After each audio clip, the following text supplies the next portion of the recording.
Look, man, I'm slowly pushing us towards where we need to go. But yeah, I think we're good to start. Hey guys, SplatCast number 2. Me and DAK returning from the last podcast, and now we have Aweshucks and DNE. You guys can say hi. Hi. DAK, no one cares, so you don't have to ever talk throughout the entire podcast. You're just here for filler. Oh, I see how it is. Well, it's true. Oh, I like the hi guys there. Aweshucks, it was a nice touch. Your webcam not working, co-op? I'm not having it up in Skype. It's on stream, but it's not on see. Skype. Yeah, my bad. Oh, I see. I'm trying to watch the Fancy. stream right now, and it's weird. Yeah, don't. Yeah, like I usually sometimes have my stream up or something, and I hear myself talking, and then it'll start I looping. don't have the volume on, but I brought it up so I could look at the chat, and I'm going crazy. So It's funny because if I pull it up, it's gonna continuously throw the sound back into my stream, so there's just a never-ending loop of sound. It's hilarious. Oh, yeah, it makes you just like talk gibberish. Wait, you can barely hear me? Can you guys? I can hear you. Check stream. According to the stream, that says DNA and me are really quiet. Like everyone except you is Oh, quiet. shit. 1 second. How is that, guys? I don't know. Last time I didn't have problems with this. I can boost volume, I think. Give me 1 sec. Let me Audio check it. desktop. See if Skype's not doing anything weird. Call audio settings. We can hear you. It's got to be on co-op end. Yeah. Yeah. Someone in stream, tell me how it is before we start getting into Yeah. topics. I boosted the desktop volume, and everyone should be good. And this is the volume I was playing at last time. Yes. I should probably turn on the stream's chat at least. Let's see here. Yeah, I've got it popped up. I'll be keeping a watch on it, but if we're all have it up, just kidding. Everything was fine. What? Oh, see, dude thinks everything's fine. Dude's like #1 streamer in the team. Sorry, DAK. It's people like you, God. Where's Dean? Oh, I see. Thanks, Tortoise. I just realized it was Tortoise saying it. Okay. Oh, really, Tortoise? Oh, we gotta extend. There we go. Tortoise All right. rolling the stream. All right, so what's going on in the SplatCast today is mainly map talk, considering it for each map for Turf Wars, Splat Zones, and really like the places you need to utilize movement and such, like just important parts of the maps, and also weapons, which like custom sets work better, how they work in Turf Wars and Splat Zones. I think that's really it, and then we can touch on like single player stuff, like the new thing people found out about speedrunning and skipping World 4. Like that's fucking insane. Tortoise says he wasn't joking. Hey, I commented on it too. Wasn't kidding. It's better now, but the volume levels were off before. Okay. Well, at least as long as it's good now. Yeah, tell me if it needs to go higher because I can just keep boosting desktop audio. All right, so we're just gonna go straight into it with the maps. First up, Walleye Warehouse. I hate this map. I've hated this map since the test fire. I still hate it. I think it's one of my favorite maps. Fuck you. I think it's one of my favorites. I like the simplicity of it. The simplicity annoys me. How do you feel, DAK? I think it's perfectly fine in my opinion. It's just like I've played so much in a test fire, like I'm kind of get burned out on it sometimes. But thanks to the rotations being the way they are, like it's not as bad as it was before. All right, so I like simplicity because it lets me focus more on the gameplay than trying to figure out the map. Okay, that's a good point. I look at Walleye as kind of like the Battlefield or Final Destination of like a Smash Bros game. It's kind of like it doesn't have anything fancy going on. No moving parts. It's just here's the map. Your fundamentals are on display for everybody, so get good. Yeah, basically, yeah. That's what I'm concerned about some of the DLC maps, or I don't know if you can even call it DLC. But like some of the ones that were showcasing single player, they seem very complicated, and I'm not sure if I'm going to like them. All right. I don't think there's any problem with complicated maps. It's just you have to have. Yeah, there isn't. It's just a personal preference. Yeah, definitely. Turf Wars. How do you guys feel about this map? Walleye is Turf Wars on Walleye. Yeah. I think Walleye just in general doesn't matter the game mode. It's just a good map. Yeah. It has enough paths that it has enough sight lines that nothing is ever completely over unless you get completely spawn camped, which is probably your own fault. Yeah, and if you get spawn camped, you aren't going to win anyway. Yeah, pretty much.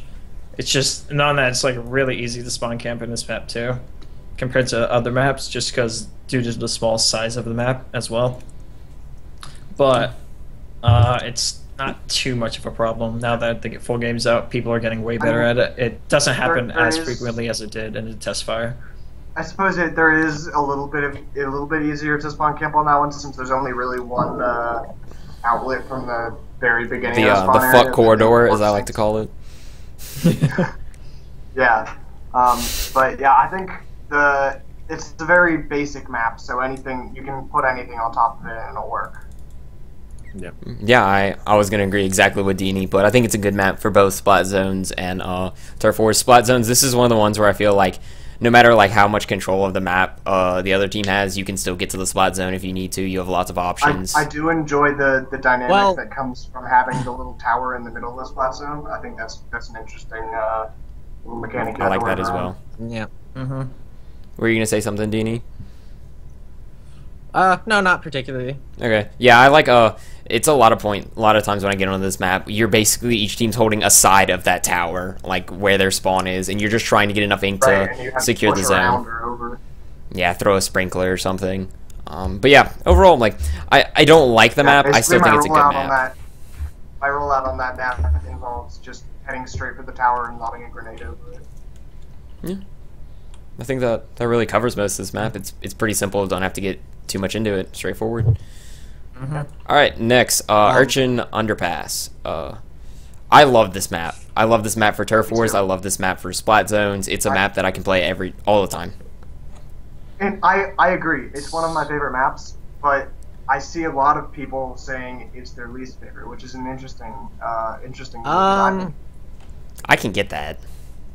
I think it's mainly because the map has a very interesting balance of open areas, close and long range, and a lot of the areas, if you want to get to the choke points and the close range areas, you kind of have to go through the long range areas. So I think because right now a lot of people, I think the majority of players are using short range weapons just because they're the easiest to use and actually kill people with.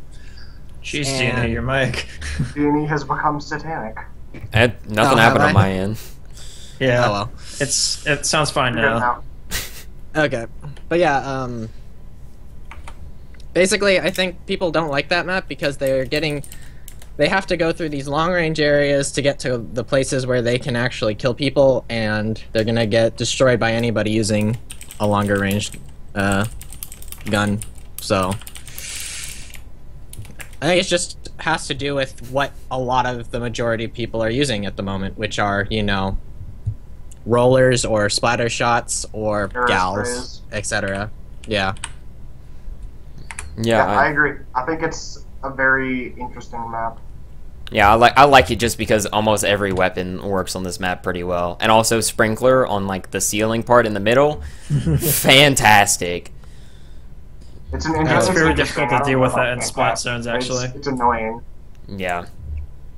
I also, this is one of my favorite maps for Splat Zones. This is one of the ones that I think this was one of the two that started when Rank came out. Yeah, I think it was Urchin Underpass and Warehouse or Rig. It was Rig. Yeah, Rig. Yeah. And I got this one 3 times in a row. And Bubble on this map, okay, Bubble on any map is good. We're gonna talk about sub-weapons later. But then this is the point where everyone was going into the game and they would throw themselves literally in the middle, thinking I'm going to help my team by just firing and not having a sense of what to do. But if you some people still do that. But yeah. I think it was really good because I think we're all have good game knowledge, realizing that you shouldn't do that, and there are lots of points that you can wait for the other team. I love crawling up the enemy's wall in the middle point and going up there. I'll give some perspective. I play a lot of Charger in Ranked, mostly the Squibber, just because it's a little easier to carry than the other ones. And I think Urchin Underpass is great for a Charger. You have all those corridors and places to get people in. I think it's a really good map for chargers. Yeah. You guys got any other more input? Yeah, it's definitely one of the maps. It's definitely one of the maps that just favors long-range weapons more so than close. Like, I think Nintendo did a good job of creating maps with places where every weapon can thrive, but they're clearly, each map clearly has places that are so dominated by a ranged weapon or a short-range weapon that you just kind of need to run those weapons so you don't get wrecked in those areas. Yeah, and this will be interesting when we can have our own lobbies and be with friends. I am incredibly excited for when we can have organized play with teams versus teams. It's going to be much more interesting. I think we're all excited that. Anything else on this map you guys want to note or talk about? Not really. You guys pretty much nailed all the points. People tend to forget the path. There's one path to mid where the one where you can't go back. People tend to forget that one. I like remember that that's a path and that you can use it. Yeah, I like hiding in that corner, like under that drop. No one comes from up there, so it's perfectly fine usually. I usually see snipers try using that giant ledge. I haven't seen that. Mm-hmm. It's alright. It's not the best, but it's alright.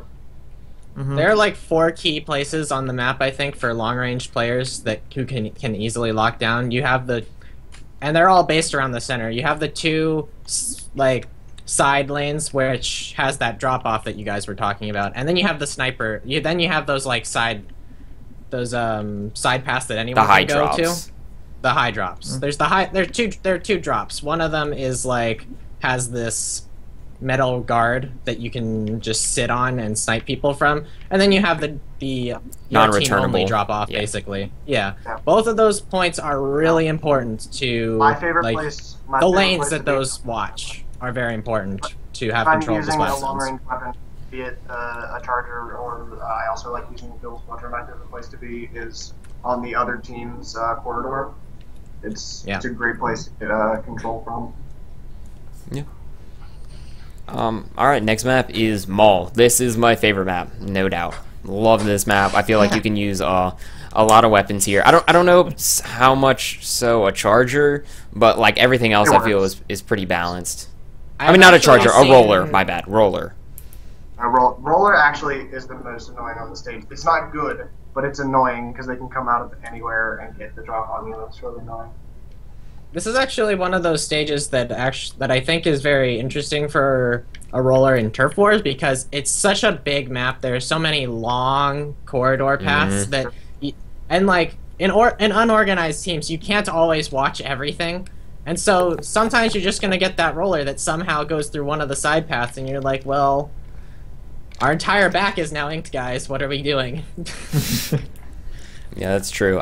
That's happened to me a couple of times where I look back and it's like, wow, we're finally pushing into their base, and our whole base is just covered. And I'm like, well, that was great. I like how almost every part of this map connects, so you can really get where you're going. Especially in splat zones when the top pieces get connected. Yeah. That's so good. Yeah. I'm actually a little disappointed that bridge is not in the normal version. Same. Because it just gives you more lanes. It gives you so many more lanes. The dev team had this vision, I think, that the only way through mid, you can only have one way through mid, and I'm not sure I like that. I like having little extra sides. I mean, maybe they do it because for Turf Wars, maybe it's done because they want to force people to go through that center part. And all that bridge that they will be anyway in I think it's because you need to have people have another way to get into mid than just that ramp. Like you need to also have that left side. Well, I think the thing is for Turf Wars they put it in. Let's let DNE go. He's been trying to speak.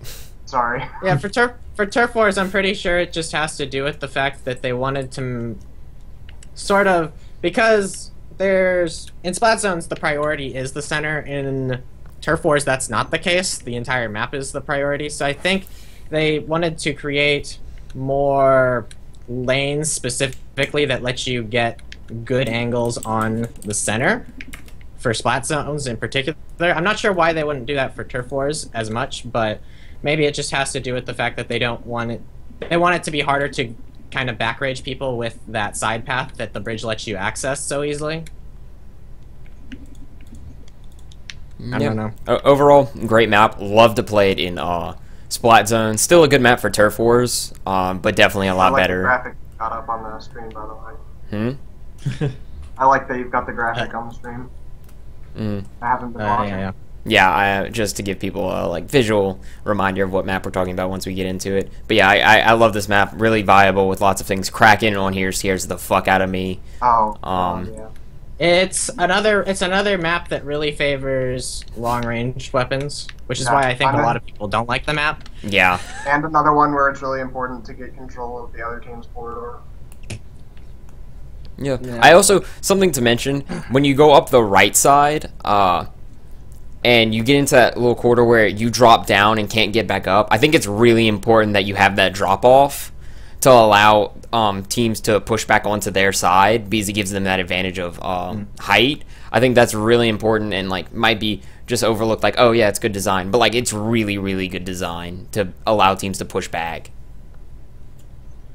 Yeah. Okay. I will say I suicide a lot on Arrowhead. Fall into the water. Yeah, because those grates. Honestly, all the grades. Until yesterday, or no, it was the last time I streamed multiplayer. It was the first time I died in the water. I have died in the water once in multiplayer. I have a habit of when I super jump, just holding ZL so that it's immediately going to squid form. You fall through grates? Yeah. That's so good. Everyone on Wall is known for causing suicide for outrageous prices. But yeah. Yes, everyone knows my Arowana woes. Pro mind game strats, man. Because I'm into the habit of constantly holding down the ZL button and then holding down zeroed whenever I want to fire. So it just so you take the plunge so too? Hard. I always take the plunge. It's not a round of arrow in a mall without falling into the water at least once, or some more rarely falling off the side of the map because I forget that you can squid through those fences on the corridors. Yeah, I heard dude was like, I keep throwing my grenades off the map. I'm like, where the fuck are you throwing them off the map? He's talking about you can there. just jump off the map. It's ridiculous. But also I just love that if you put an M in front of the name for this, you have Marijuana Mall. It's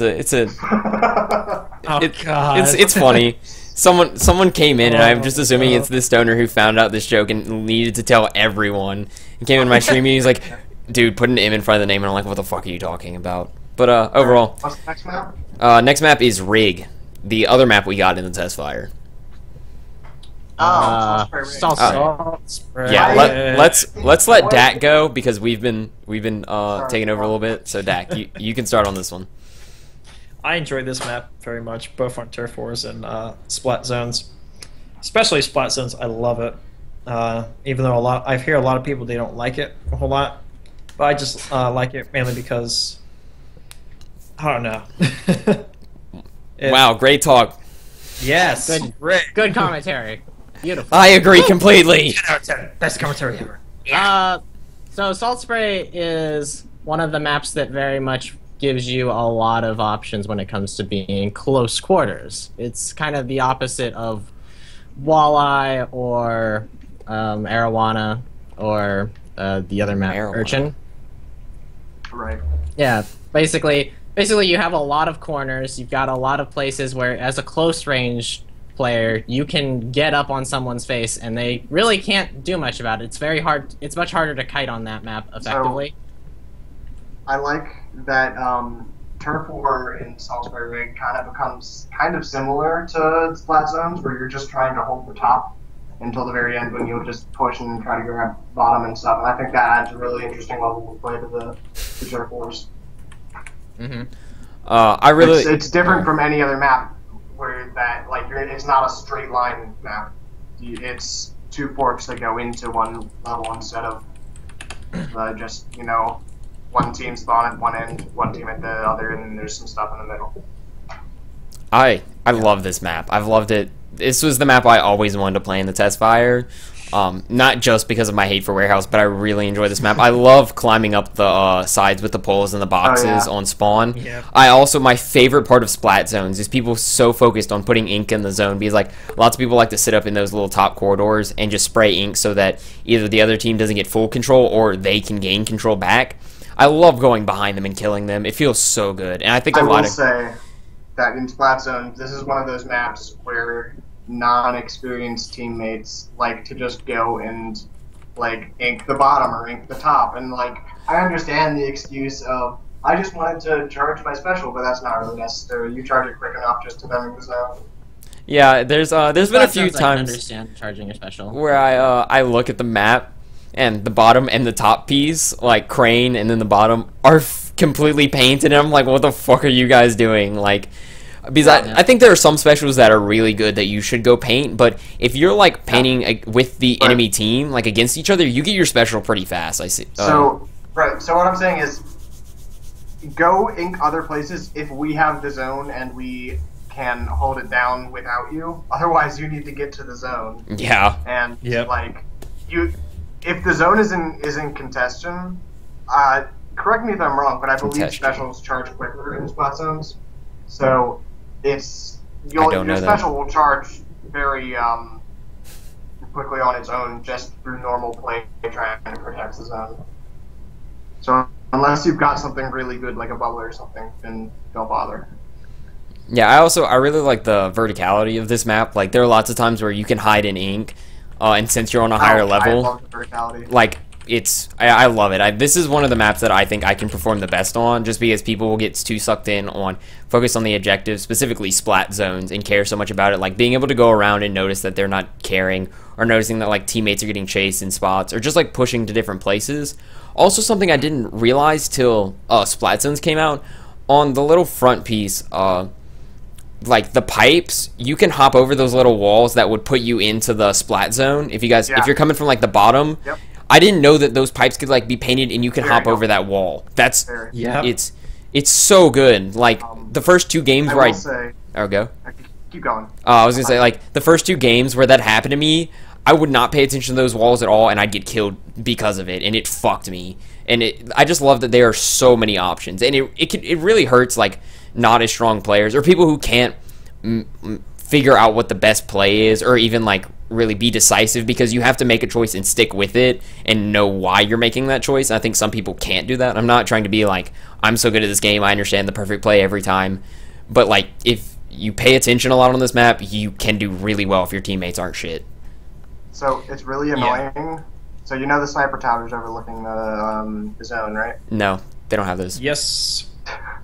It's very annoying. The squiffer does not reach from one tower to another, and it gets on my nerves. That said, mines in the zone in this map work much better than any other map. Bomb sniffer, just fantastic ability. Bomb I don't need sniffer bomb is not sniffer. a good ability. You can get away from mines if you're paying attention. I really like the bomb sniffer. Bomb sniffer just means you don't have to pay attention, which is all right.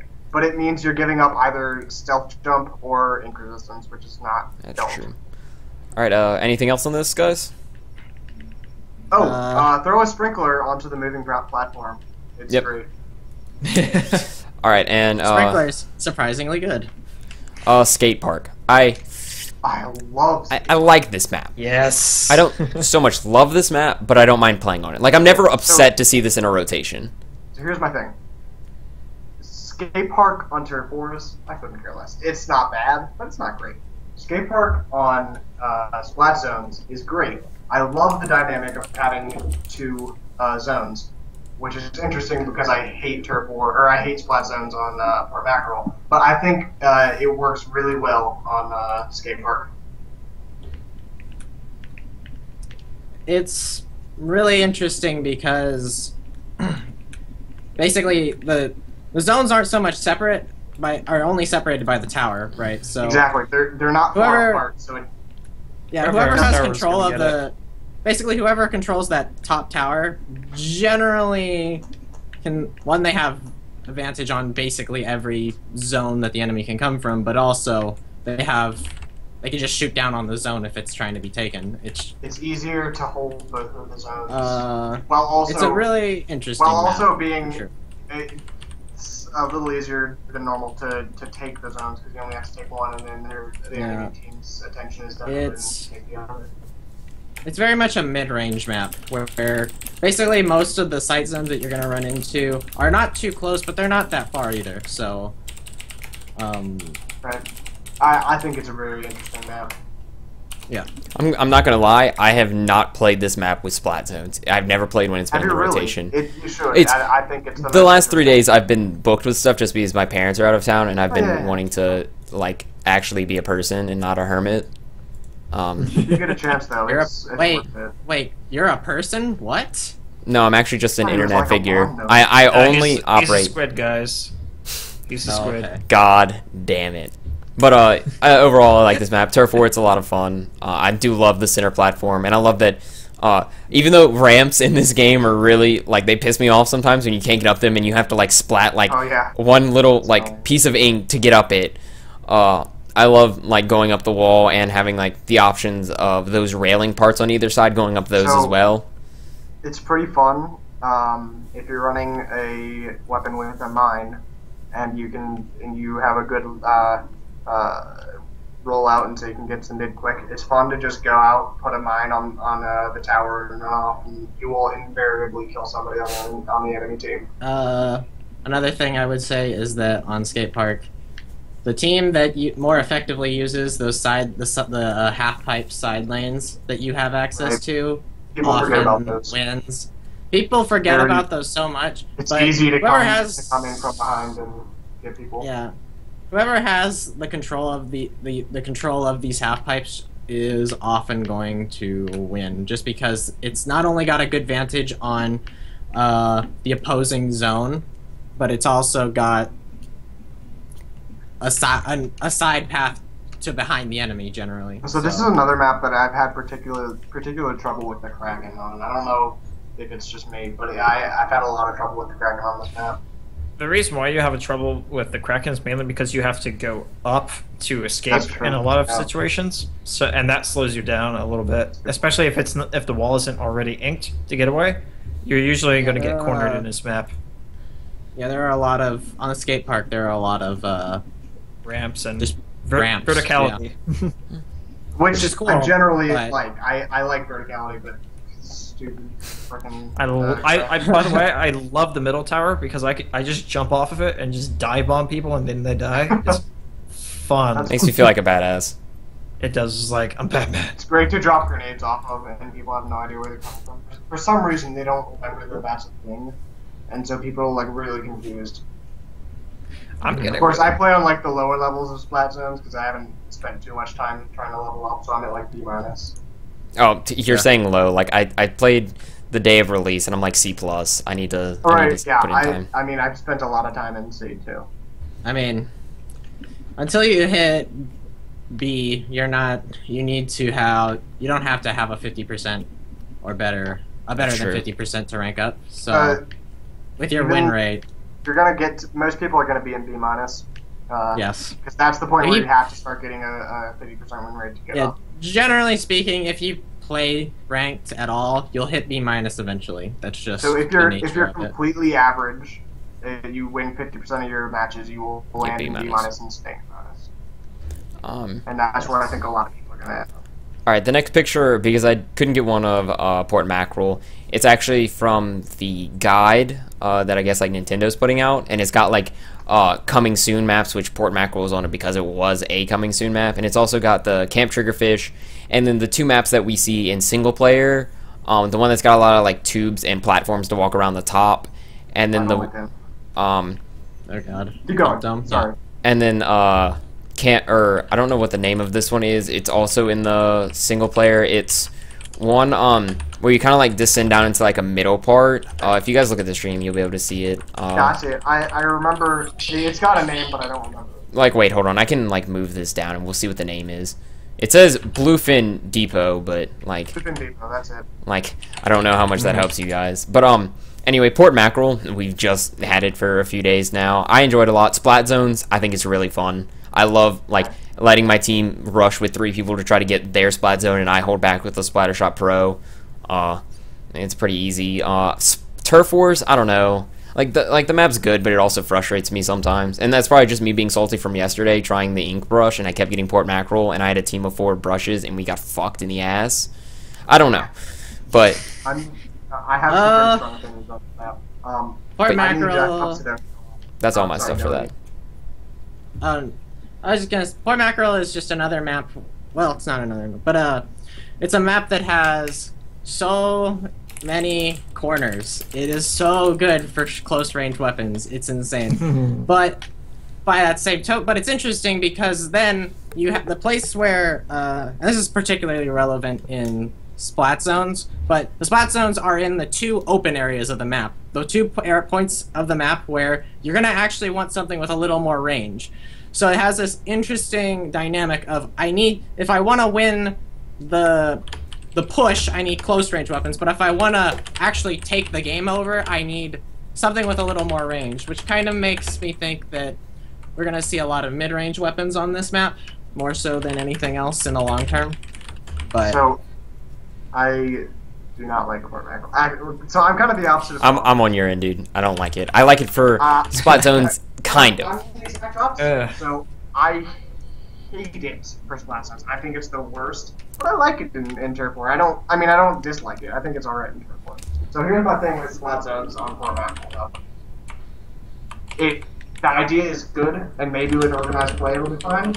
But right now, what it is a good team will go and take both, be able to take both zones at one time for 5 seconds before the other team takes it back, and then spend the entire rest of the match going to time trying to defend their own zone. And I don't like that. I think it's very boring, and that's just my experience with it. I don't know if y'all's is different. What about you, DAK?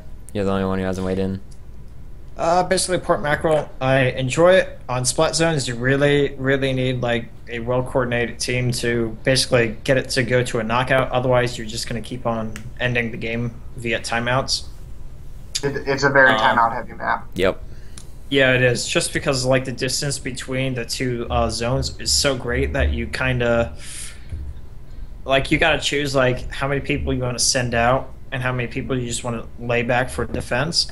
And it becomes a really interesting dynamic, because you could totally push with your whole team, but the other team could easily just backdoor your other zone, and then you're still in the neutral game. So and then you just have to keep going back and forth. That's kind of where my problem comes with it, because that's true. You have a couple people going to attack and a couple people staying to defend. But once you have the lead, it just makes sense to have everybody stay back and defend. And I find that that's no fun. Yeah, and on that, there's just so many different ways to get to splat zones as well. You can take one of either of the side paths. Yeah, that's definitely good design. But you can take the 2 side paths, and you can basically get behind their zone, and which a whole lot of people get surprised at most of the time. I've noticed where it's just one guy who just easily neutralizes your zone because he's just shooting from that ledge. But yeah, it's a really, really tricky map that you kind of need coordinated play. The one thing I'm not liking about port mackerel is the fact that Nintendo has been just almost every single rotation has just been hey, play port mackerel. By the way, port mackerel is this new map. Hey, play port mackerel, guys. It's fun. Been in rotation all the time. And it's just come on, just give me more maps other than port mackerel and some random map.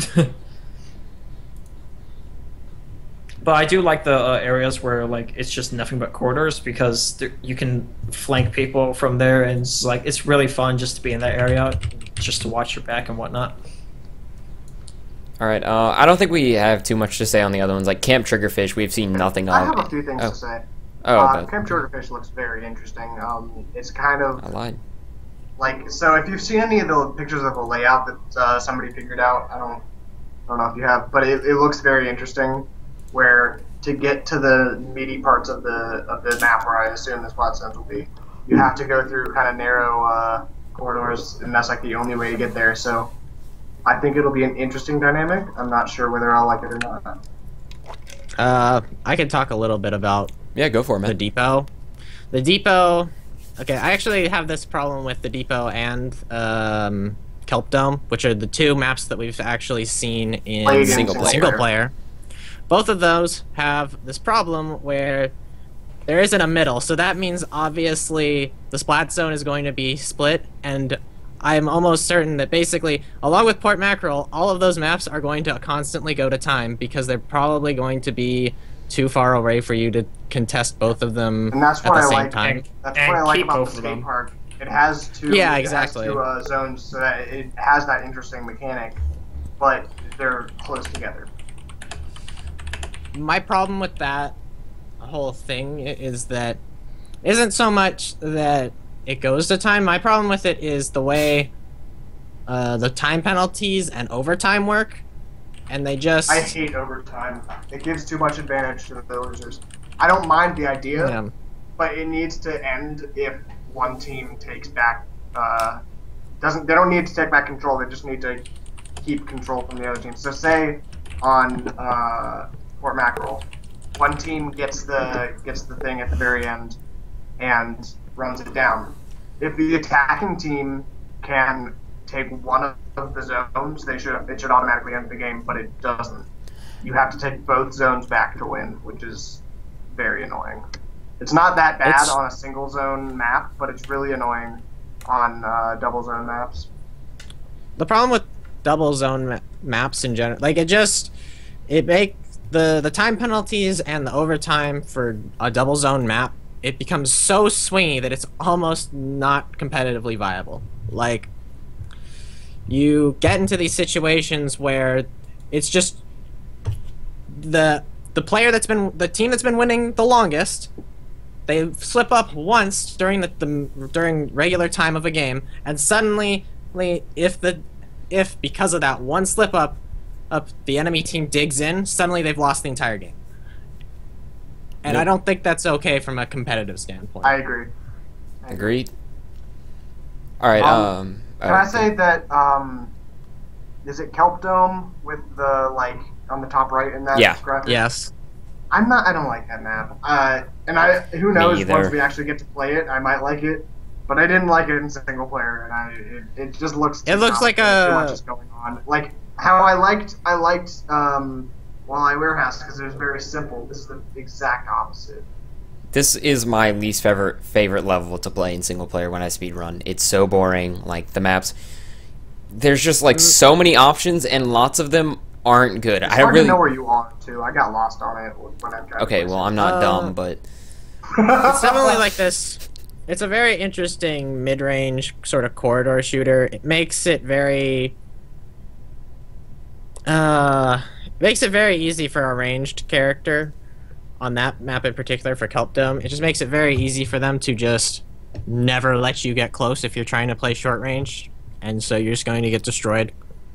Yep. I mean, the pathway on top is interesting, but the whole thing, you can't swim or ink it, so it's just so unsafe. I hate the top platform because it's like walking speed is so slow. Like it's not a good option unless you're shooting an opponent. I don't like crates in this game, no matter where they are. I think they're okay in some spots, like the hanging over ledge and Urchin underpass. I think those are like the perfect use of them. The it's very limited grading. Yeah. So because the interesting part of Splatoon is the dynamic of being able to squid and run around whenever you want, and grades completely don't let you do that. Yeah. All right. So I think that really wraps up map discussion. We'll talk about like how sub weapons and specials interact with the maps. We're gonna go to sub weapons and just start talking about those. I don't have pictures of all of those to throw up, so you guys, I assume since we've all played the game a decent amount, you can follow with me when I like talk about weapons. Like pull them up somewhere if you feel like it. If you want to check your Wii U, I don't know. We're gonna go with sub weapons first though. And the first one is the Splat Bomb, the triangle bombs. I've said it since Test Fire. I don't like them.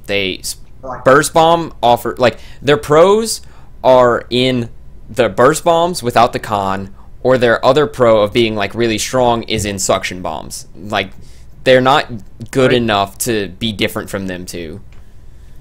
I don't like them. I disagree. I think that the triangular bombs are the best of the projectile bombs. The splat bombs? Yeah. I think they're the best.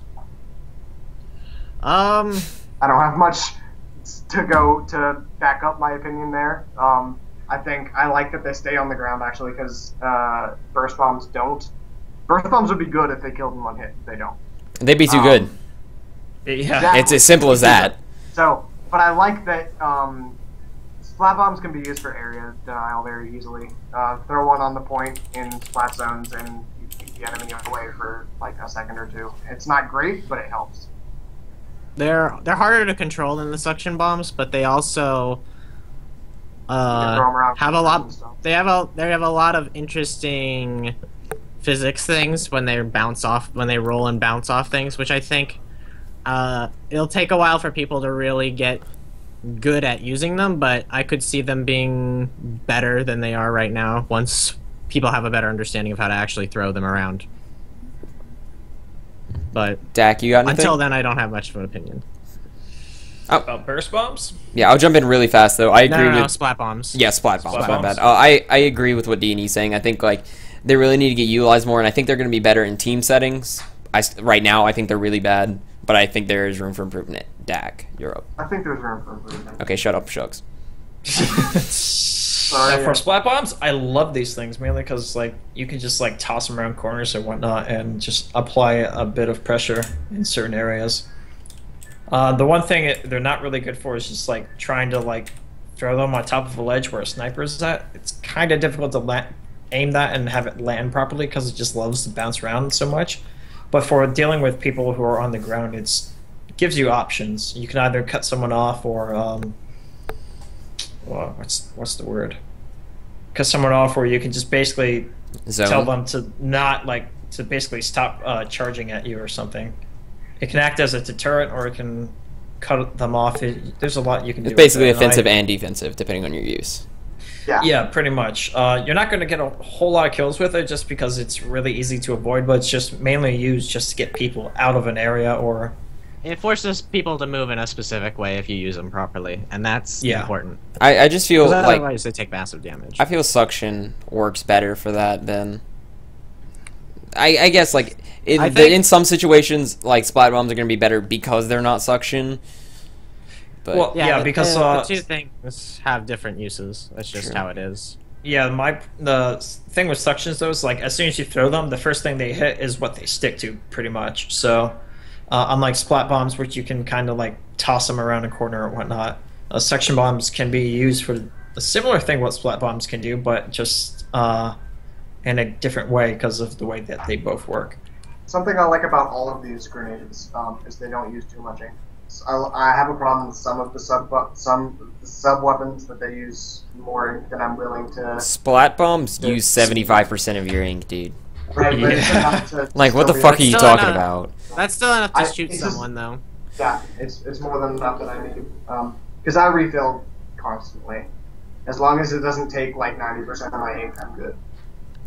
Then you love like literally every special. I mean, sub. No, man. Like, the fucking beacons, I hate those. You get, like, a second of running around after putting one down. It's so annoying. Alright, well, I guess that's really all we can say for them. Burst bombs, I don't know. I don't think there's much to say here. Like, they're good. I don't think they're great. They're alright. Yeah, like, I'd say even they're not even good. They're alright. Like, they don't kill. They're not bad. Yeah. I'm kind of just in this middle ground. Like, if I have to take them on a good weapon that's got a good special, I don't mind. But I actually think that the burst bombs are probably... I actually think I prefer them now to the suction bombs or the splat bombs at the moment. I think so too, depending. They're a very aggressive option, and if you have damage ups, this is the only time you should ever use a damage up, by the way. But if you have the normal splatter shot with burst bombs on it, if you put a damage up on as a main perk, you suddenly have a situation where you throw one burst bomb and then one shot kills them. That's pretty good because of how much range you can hit someone with a burst bomb. Really, burst bomb's one-shot kill with damage up. That makes them... Well, no, you have to hit them with the it's bomb and then one burst shot bomb, from your gun. One shot. Oh, yeah, same thing. Yeah, cool. But it's still really good. That's very good. DAK. But doesn't that get like canceled out as soon as they like put on a defense perk? But but you're forcing them to run a defense perk. yeah. Yeah, I don't know. yeah. It's kind of it's too early for us to be like, well, they can be running this set to counter your set because right now it's basically like hope you get something good. Also, something just to note. Have you guys seen the post about specific brands have higher chances of getting specific upgrades? Yeah. I think that's really cool. I found that the other day. I need to work on getting like ink saver and shit main weapon for my Spider Shot Pro. My shoes have swim speed up increase chance, so that's great. Wait, say that again? I missed that.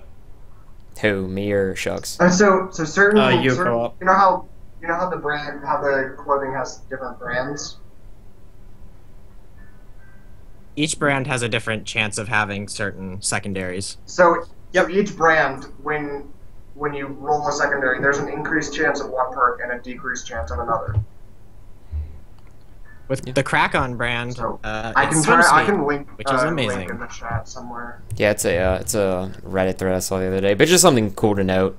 Another level of something to consider when buying clothes. Next special is the suction bombs. We've pretty much touched on these. I think they're really good on zoning. They have enough damage to kill. They have the same function as the Splat Bomb, except they have slightly different physics dynamics. Yeah.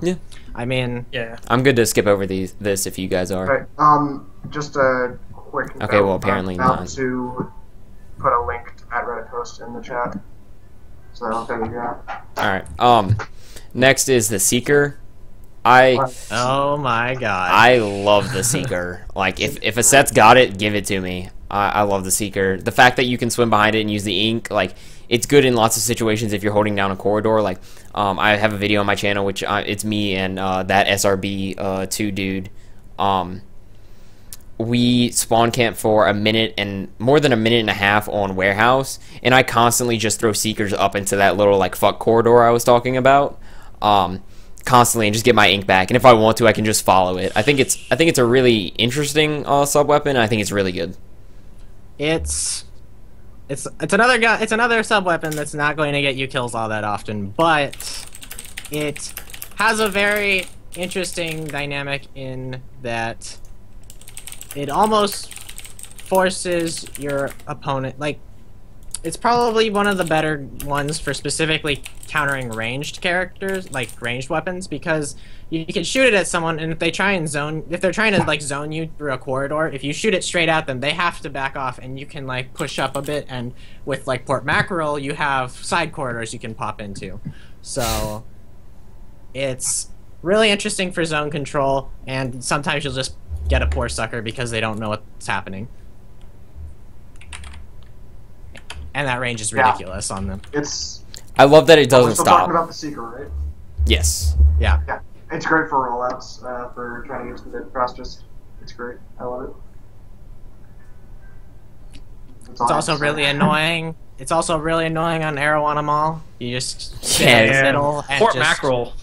I don't understand how the fucking Seeker can go up curved walls, but as like a squid, I just like fuck up and I have to repaint everything 3 times before I can get up. So yeah, I will say it is very annoying on Port Mackerel. I've run into it a lot in ranked, and it's very annoying. It's another reason I don't like Port Mackerel. Just a little side note: in single player. In single player, when you upgrade the Seekers, it slowly turns into a fucking speedboat. Best thing. Oh, really? Yeah, if you just try shooting out a Seeker and watch a little speedboat go. Like, I noticed the change. I didn't know what the fuck was happening. It's a little raft in multiplayer. It turns into a speedboat. It's awesome. Yeah, it starts off as a raft, and then, according to DNE, it just becomes the speedboat. Because That's actually a nice everything looks touch. different in single player. Like all this stuff Yeah. looks a little bit different. They've got that black color scheme, which looks really cool. I love that color scheme, by the way. Okay. I really wish they released more skins and let like the weapon skins you get from amiibos apply to like all sets of like that weapon type. All right. You could just be something you could toggle on and off. Next sub weapon, Ink Mine. I don't have a lot of experience with this, so like my inputs, like I think it's cool. I haven't like even encountered it enough to give a really good opinion if it's good in Turf Wars or not. But you guys can take this one. So I use it both on the new Squiffer and on the Aerospray RG. I don't play the Aerospray as much anymore, but I play the Squiffer a lot. So it's good at like, so if you're running away from somebody, what you have to do with both of those weapons a lot, just throw it behind you and sometimes I'll get hit. Or like I said earlier, on skate park, just toss it on the top of the tower. Anywhere that people tend to be a lot, just toss it down, like that choke point in Salt Spray. Toss it there. The problem comes from people can just walk over it and not get hurt. The animation it does to say it's about to explode takes a long time, and there's plenty of time to get away from it. So it only works if like firing or if they're just not paying attention. It's really good at handling very small portions of the map. Like, if you're trying to defend, like, the tower on Skate Park or one of the side alleys in Urchin Underpass, it's those sorts of places that you're going to get the most mileage out of an Ink Mine. I agree. The one thing I like about Ink Mines, though, is because if you fuck up a super jump, or, like, a super jump just becomes unsafe all of a sudden, if you're fast enough, you could lay down a mine, and you might get like maybe a kill off of it, depending on how close they are to your squid jump point.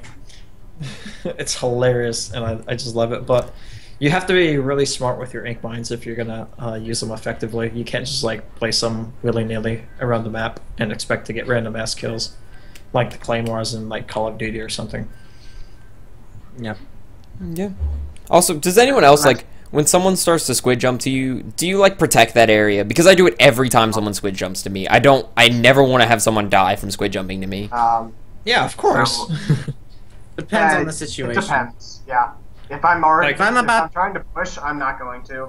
Cause, if I'm almost certainly going to die, I'm not going to. It's like, sorry, bro, you shouldn't have jumped. But, like, yeah, if I can, I will. Like... If I'm under a lot of pressure, it's impossible to cover them. While I'm trying to fight somebody, I'm not going to try to protect them because they're stupid. Otherwise, sure. Alright, cool. Disruptor. This one's really interesting. I like this one. Disruptor, the non-damaging bomb that reduces the abilities to move, whether it be in ink or just walking overall, and it makes it basically like they're an enemy ink. I like it a lot. I think it's got a lot of potential. I think it's going to work a lot better with teams. Like when you can actually coordinate where people are, but go DNE. The simple problem about the Disruptor is it's on two guns. You have the Blaster and you have the Custom Splattershot Junior. The problem with both of those is that they don't have the Bubbler as their special. And so you're not going to use them. Their other version does. So yeah. I like the Disruptor a lot, and I hope one of the update weapons has it and is useful. Because I'm excited to try to use it more, but at the current time, every weapon that has it is outclassed. It works pretty well in the Blaster, that more so than the Splash Junior, I've noticed. But yeah, of course, the other set is just way superior because of the bubble and whatnot. And it just has more superior options than the other one. Yeah. Yeah, like the Custom Blaster has the bubbler, plus it also has the point sensor, which to some extent does the same thing that the Disruptor does, in that it shows their location, but it does it for longer and more conveniently. So like, I don't know. Disruptor is often a free kill, but it's also like, you know, so the point sensor can be as well. The point sensor is also very useful. Yeah. Okay, point sensor is actually the next one on the list. Once again, I haven't used this. I love point sensors. Every time I see someone, I just toss one at them. All right, DAK, you can really lead this off. It's just like on that they don't cost a whole lot of ink too, so you could just do so much with these. You can just keep on tossing. Very easy to spam. Yeah. Cheap, very it's easy great to for like. defending a point. How much ink do they take? 40%, like 30, 40. 30. I think it's like a third. I think it's like 40% sounds right then. Yeah. So I think it's great. So like, say I'm trying to defend top on Saltspur Rig, I can just toss it out at the corridors or at the sniper towers or whatever every once in a while, refill and just do it again, and so I'll know when anybody's coming. That's going to be yet less useful once we have organized play, but it's still going to be useful, I think. I'm gonna segue here. Someone in chat was like, "Can't you guys play the game while you talk about the weapon? It's just an idea." That's why they made Twitch. It's a lot better if we're actually focusing on this, especially when like these are discussions, like seriously considering weapons. Yeah, just look at DAK's screen down there. That's your gameplay. Like, even though it's just me currently in the weapon shops, just scrolling through Matt. But yeah, it's like it's easy for us to like it's a lot better for us to focus and have like really good conversations. We do play a lot on this channel. Yeah, if you tune in almost any other time, you will see us playing. But right now, this is a dedicated time for discussion. Yeah, like this will be over like in an hour, and we're gonna have someone else streaming. So come back in an hour, and there's your gameplay. But we can move on next. Sprinkler, I think one of the best subs, if not the best sub. Fantastic. I wouldn't go that. I want to say it's the best. It is very useful though. I thought this was going to be like a not so great sub, but it is really good. Especially if you want to get like an early special off, you just place it at your base at the start of a match, follow everyone else, and then start inking stuff on the way, and you'll basically have a special like pretty much by the time you reach the main portion of that map. It's a very interesting tool. Like, one, it lets you ink things while not actually paying attention to the spot that you're inking. It also has the added capability of being a very interesting area of denial thing. If you throw it at an enemy, they have to spend time shooting at it, because they can't just sit there with it next to them, because they'll die. Like, it actually does kill people if they leave it there. Those are very lyrics, by the way. But yeah, but it actually has a fair amount of HP, so they have to... Yeah, it can kill you. It does 30 damage. 30 damage. Wow, that's a lot. Okay, that's awesome. But yeah, like, basically... But yeah, but the health on the sprinkler is actually kinda high, so they have to spend time shooting it, and if you just throw it at them and they have to choose between shooting... If they have to choose between shooting you or shooting the sprinkler, I mean, you're gonna have free time to go up and just blam them in the face. It's... you know... Alright. I've actually had someone use the sprinkler as a wall, and it basically all my shots went into the sprinkler, and he killed me, and I couldn't be mad at that. There's some very interesting use with it, I believe. Lots of potential. Next, speaking of which, the splash wall, also one of my favorites. I love this sub. I love it so much. Ice has been telling me it's the best thing ever, so I finally tried the set that had this and the killer whale. I love the wall. I think it's really good. Area denial, especially on rig. The like ramps up from each side coming towards the splat zone, not like the sniper parts. Great denial. People have spent so much time with it, and like jumping around or going around it or jumping like through it if enemies stop shooting for a sec. You can just like lay it on people. Yeah, like walls are really, really useful for splat zone. Turf war, it's like kind of a mixed bag, honestly, but zones is where walls will see the most use. It's really good. Just for like kind of like letting your team stay in a particular area or giving them additional cover, and it can usually mean like life or death in a lot of situations for walls. But the one thing to note about the walls, they don't block shots until after it activates and starts sprinkling down ink. So keep that in mind when using them. Because I've had a lot of shots just like pass through the wall at the right moment just to kill me. And that's because the wall just didn't activate in time. And you can only have one wall at a time, so until that wall disappears, you can't place another one. You have to wait for the wall to disappear. Does that work the same way with sprinkler? No, sprinkler you can just place another one like as soon as you want to. Okay. Although the thing with sprinkler, as soon as you die, the wall does not persist, and I think the wall persists even after you die. Wait, so the wall persists, the sprinkler doesn't? Yes. Okay, Peas, you said the wall doesn't persist, but the wall persists. Oh, I did? Oh, I'm sorry. Good, yeah, good job. God, you ruined it. It's over. We have to stop and redo it all the past hour. The wall has a lot more usefulness on maps with like corners, like Underpass. Urchin Underpass or stuff like that. All right. And this is the last one, the Squid Beacon, the one that allows you to super jump to that location, and it's one use, and then it breaks. Oh god. So I like the idea. I think it has too many problems with it. So it breaks after one use. It takes up a ton of ink, and it the enemy team can see it on their map. If any of those things were not there, I think it would be all right. But with all three of those problems, it just doesn't work. Yeah, the fact that the enemy team can see is like. I don't get that. Iffy. Yeah. Does anything other than the Kraken roller have Squid Beacon? At this No, moment, I I don't don't think think so. so. No. I think it's just Okay, Kraken roller. yeah, so the Squid Beacon, don't use this in unorganized play. Please just don't. Like, it's a waste of time, it's a waste of ink. But basically, in an organized competitive environment, you play the roller, you're running around inking zones, and then you ink a zone that's particularly, like, good for your team, and then you just place down Squid Beacons, recharge your ink, place down Squid Beacons, and then when things go wrong, you have an easy place to jump to that's safe for your entire team.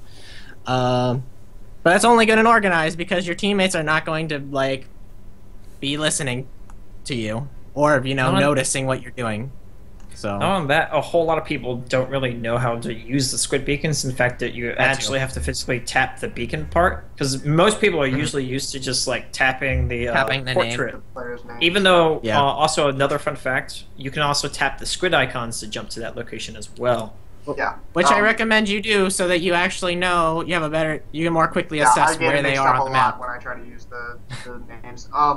Another thing, people don't know how to use them from when they're putting them down. I see so many times when a roller will just put 3 down in the same place, which seems like a good idea, but if the other team wants to come and destroy them, it's much easier to destroy 3 in the same place than have to go and get 3 from a bunch of different places.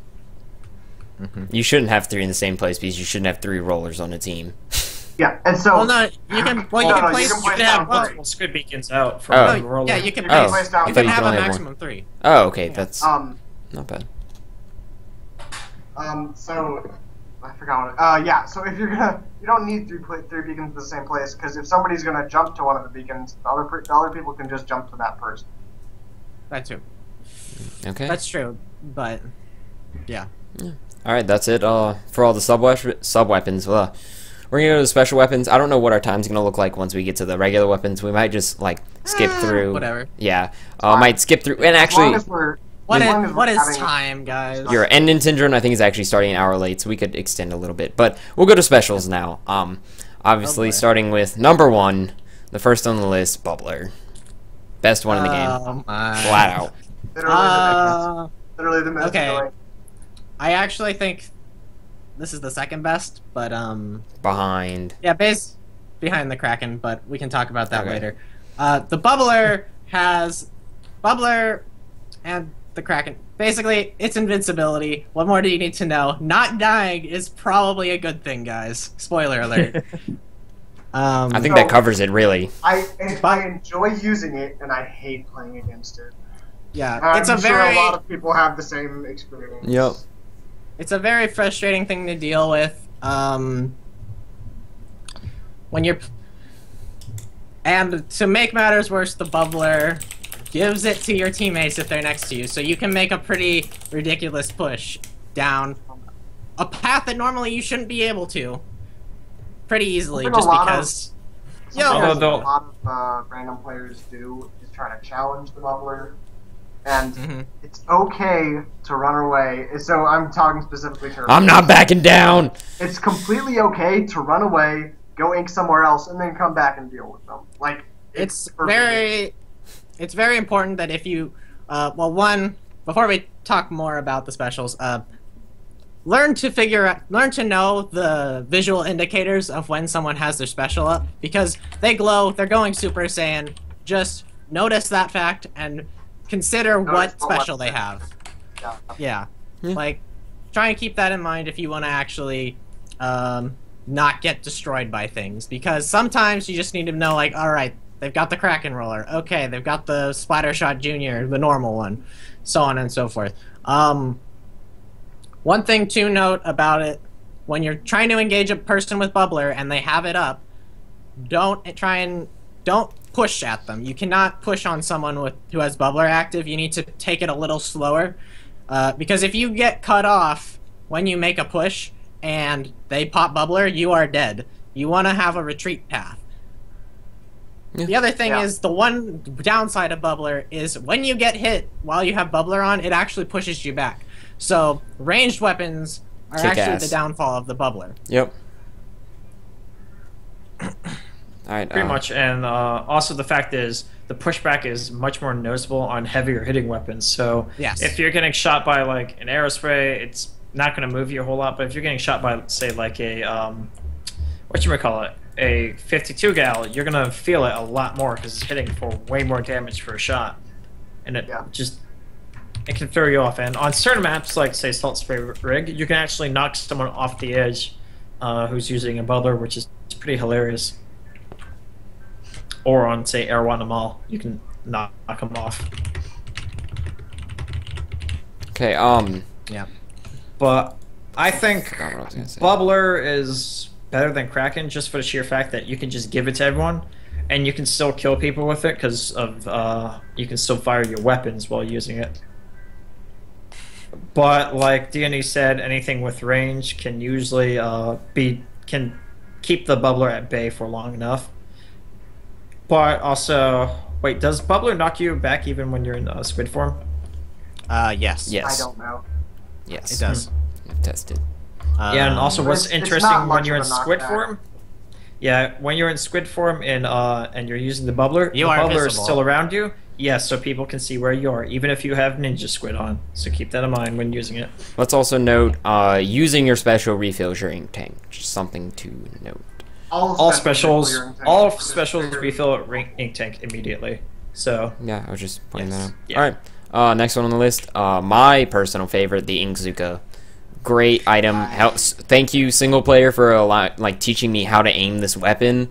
I'm so much better now with it after I've played single player. Seriously, speedrunning the levels that make you use the Inkzuka have made me so much better with the motion controls and aiming. I love it. My biggest problem with it is it needs to ink your feet. Like, holy fuck. If there's any enemy ink around you, you are stuck in that till your special is out. You cannot shoot down and get any ink down. You're fucked. So if you see someone, or pretty fucked. I think it's hard to shoot. I think they did that. Go, DNE. Keep going. Sorry, DNE. I think they did the Inkzuka like that because they wanted to create some sort of counterbalance to, they don't want you to just whip it out at close range and shotgun people down, basically. They want you I think they designed the weapon with the idea of you're gonna snipe people with this. This is your sniper without a charge time in this game. And rocket launcher even? But in their mind, basically, they were like, alright, you're gonna be shooting these tornadoes of death. If someone gets on top of you, we want them to have some sort of advantage by making it so that you can't ink your feet, basically, while you have this gun out. And for better or for worse, that's how it is. I get that it's probably design. It bugs me just because it happens to me and I'm like, fuck. I get that it can be a balancing aspect. Still, regardless, I love this item. I get double, triple, quad kills with this pretty often. People need to be paying attention to when the first shot comes out and know where it's coming from and get the hell out of there. Because if people know how to aim with it, you can die really easily or hide behind something. But like I said, great special. Only second to Bubbler and Kraken. Kind of consider them tie first, maybe. Still, fantastic. It's my favorite by far. Pretty much the Inkzuka is the most difficulty special in the game right now. But I also noticed with the Inkzuka is... And what I've really noticed about the Inkzuka, though, is the fact that there is a sort of delay between you fire, which is another reason why you can't just shotgun it, because there's that brief moment where you can't fire it, and then there's also the recoil from it as well. So, yeah. You guys got anything? No, I think don't have much on the I don't use it very much. It's a rocket launcher. What more do you need to know? It kills people. Yeah, Have one fun. Rocket launcher. All right. Also, the hitbox of it can be really weird on the tornado. Oh yeah, I've yeah. noticed. You need to learn how to. You need to learn how fast the tornado falls if you want to kill people at range. Well, from higher ground, I should say. Yeah. Well, no, I'm saying like on the receiving end of it, it's kind of weird. Oh yeah. I noticed. Okay. All right. Next up is Bomb Rush. I'm not a big fan of the bombs as my sub weapons. Like, I don't think they're bad. I don't use them properly. And, like, I'm serious. Like, it's my fault that Bomb Rush isn't good when I use it. And I just don't like it as a special. If I have another sub weapon that's something better, like, I'm probably gonna take it. Bomb Rush is very fun in ranked because you can cover the entire zone with it, and people get really annoyed. I don't think it's a bad special. I don't think it's a particularly great special either. The problem with Bomb Rush is based on which bomb you have. Like, Burst Bomb Rush is not really that great because Burst Bombs already cost very little ink, and you don't really need to throw a bunch of those out. It's still really good if you're trying to, like, suppressing fire someone, but definitely more powerful with Splat Bombs or Suction Bombs, and based on what the campaign allows us to do, hopefully we eventually get Seeker Bomb Rush, because that would be amazing. I know. I saw that one level where it gives you to kill 2 enemies and then, like, the level's over. So good, man. Wait, you can do Seeker Bomb Rush in campaign? I need to... Yeah, it's towards the end. Alright. Yeah, there's a thing where you can pick out, basically, if you have Bomb Rush, you can switch through all of them, and you have whichever Bomb Rush you picked. Can I veto Seeker Bomb Rush in multiplayer? Because hell no. I do not want to face against that. Great Well, push. the thing That is, would just be like, unlike the Splat Bomb Rush, because I love Splat Bomb Rush, mainly because just watching a horde of Splat Bombs come your way is the most terrifying thing ever. And basically it just tells people just to get the hell out of this area. Because You can't you're not go gonna that live. way, yeah.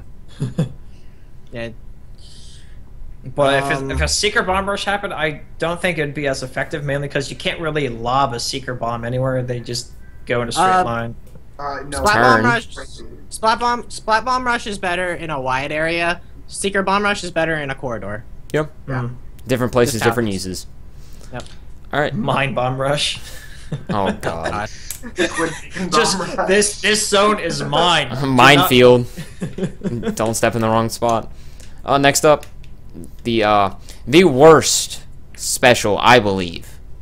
Ice will fight me tooth and nail because he thinks this is the best special, the Killer Whale. I think it's garbage. I understand its purpose with zoning. I still think it's garbage. Whenever I get a kill with it, I am surprised because I'm like, how the fuck did you die?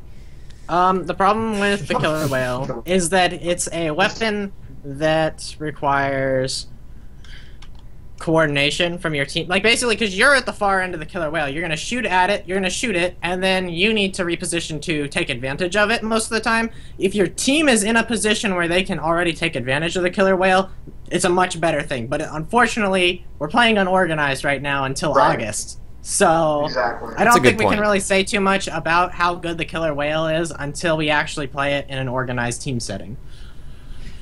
I'll agree with you there. One reason I love the Killer Whale and don't think it's complete garbage just because, especially in Splat Zones, like in Because you're Turf War, dumb. like I don't find it being very useful, but Splat Zones is very useful, mainly because I use it either to basically clear a path so my teammates can like hopefully ink that area that the Killer Whale is covering, or just to like start moving up in that area, or I use it basically to tell people quit shooting us from above or areas that we can't really reach all too well, and it'll just basically like clear people out of the way, giving you a little bit of breather, which is I just love that. At first I thought the Killer Whale was like, man, I really hate it, but ever since I've been using it with the 52 gal set in Splat Zones, like I've been starting to love it more and more. But as DNE said, like many people don't really take advantage of the fact that, hey, like this area is temporarily safe for the time being, so you can do something with it. Especially in like port, like I usually use Killer Whale just help my team. Like it's like, okay, team, start pushing, but no one pushes because they're like just doing whatever else on that map, which makes me sad. I'm just like, oh man, that Killer Whale was perfect to take this zone, and you guys just, yeah. But yeah, it'll definitely have way more uses in Organized. organized. Yeah, that's the word. All right. But it's definitely not the worst. I will say No, that. definitely not. I don't know what well, okay, maybe Bomb Rush. I don't know. That's what I would put lower. I don't know about you guys. Oh wait. Okay, well, also this next I know one. what This I would put. this I would one's know what I would iffy. put lower. Ink Strike. Ink Ink Strike. Strike This is what I would put. terrible. People think Ink Strike is the best, and it's the worst. I don't like Okay, it okay, at okay. all. I could see this let being me- last. Go, DNE. It's basically another kind of killer whale, but in a slightly less optimal way, in my opinion. Basically, you have, for those who don't know what an ink strike is, I hope you all know what it is. But basically, you get it, you turn it on, you tap on the map, and suddenly that zone is inked for a couple seconds. The problem is it functions essentially as another zoning weapon that your teammates need to capitalize on, or else. It's completely useless. It's completely useless because in like splat zones, oh good, cool, you just inked that zone, but no one's there. But If no they one's took it back capitalizing 'cause- on it, take it back instantly. And with the It's with the even ink more strike, useless in compared to Turtle. the killer whale, with ink strike, one, you can't see through the zone like you can with the killer whale, so you can't capitalize on it as easily. And also, it lasts a lot less. Like, it doesn't last as long as the killer whale, so people can like aren't as controlled by it as the killer whale. So in almost every regard, other than the fact that it lays ink, it's worse than the killer whale. Also, you can erase the ink that it's laying as it is laying ink. You can just shoot into it, and when it stops, Oh, okay. I'll also It's- note Now- this. now, you go. that there being are said- two. There are That being two said, I good still uses. don't. Oh my god, good job. All right, go for it. Woo! Sorry. Go for it. Oh, my turn. Yeah. Go, Shucks. Someone There go. are two good uses the way I see it. In Turf War, you can do it at the very end of the round, and they can't take it back, which they normally can in like this. I agree completely, and I didn't hear a word of what you said. You kind of went robot-y.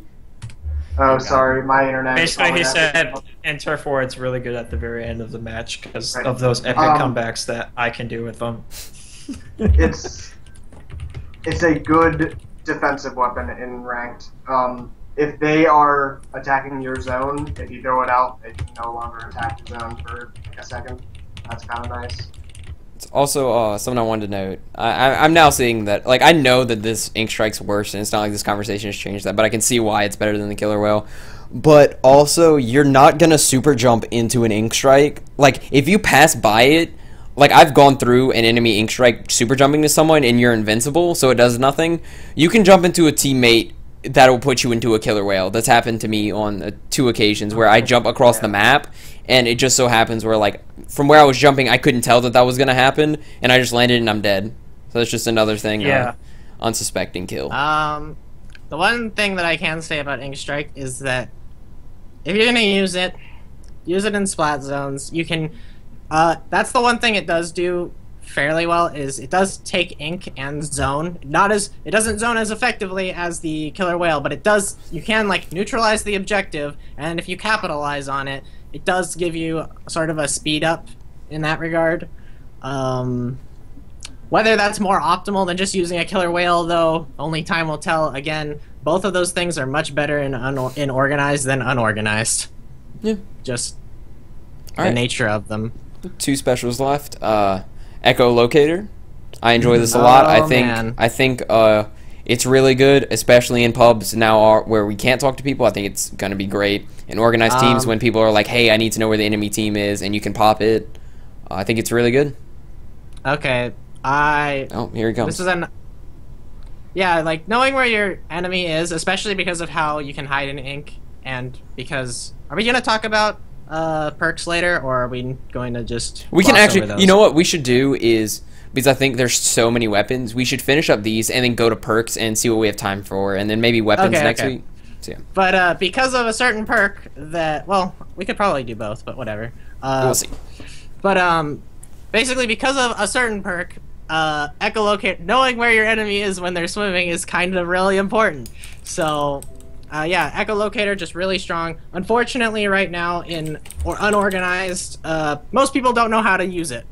Most people don't know how to capitalize on knowing where your enemy is. They still just walk in, think they somehow have an advantage just because they see it. Like, you have to know how to capitalize on the advantage. You can't just say, I've got advantage because I see you. I can see you through walls. Yay. Yeah. Yeah, you still have to know how to use that properly. If you just charge someone that you can see, I mean, you're still not necessarily at advantage. So unfortunately right now, people aren't capitalizing on it correctly, and so it's weaker in unorganized at the moment. Hopefully, as people get better, that will change. So, yeah, once people know how to use it, though, it forces you to play defensively. You can't make aggressive moves while you are echolocated. It just doesn't work, because they just know where you are. They'll know how to counter your aggressive move. But right now they don't, so it doesn't matter.